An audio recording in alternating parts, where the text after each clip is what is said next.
పునర్వివాహ యోగం అది ఉన్నా కూడా మీరు పరిహారం చేసుకోవాలి. ఈ పునర్వివాహ యోగం అనేటువంటిది ఎటువంటిది అంటే గొడవలతో కూలిపోవడం. దీని కొరకు జాతకంలో పొంతనలు ఎలా చూడాలంటే ఉదాహరణ చెప్తాను. పునర్వివాహ యోగానికి పొంతనలు చూసి వివాహం చేసిన చాలా చోట్ల 100% పొంతనలు ఉన్నా పునర్వివాహ యోగం జరుగుతుంది. దానికి కారణం ఏంటంటే నేనొకసారి ఓ ఆచార్యుణ్ణి అడిగాను.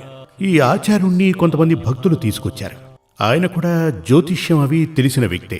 అప్పుడు ఆయన అన్నారు, నేను పొంతనలు చూసే వీరి వివాహం జరిపించాను స్వామి, కానీ ఇప్పుడు వీరు ఇద్దరు విడిపోయే స్థితిలో ఉన్నారు. దానికి కారణమేంటో తెలియట్లేదు. వేరే ఏదైనా ఉందా, ప్రశ్న వేసి చూద్దామని ఇక్కడ దాకా వచ్చాను అన్నారు. నేను జాతకాన్ని చూశాను. రెండింటిలోనూ పునర్వివాహ యోగం ఉంది. పునర్వివాహ యోగం ఫలించాలంటే ముందుగా ఒక వివాహం జరిగి అది విడిపోయి తరువాత మరో వివాహం కదా జరిగి తీరాలి. అదే కదా పునర్వివాహ యోగం. అప్పుడు నేను వారిని ఇలా అడిగాను, ఇద్దరి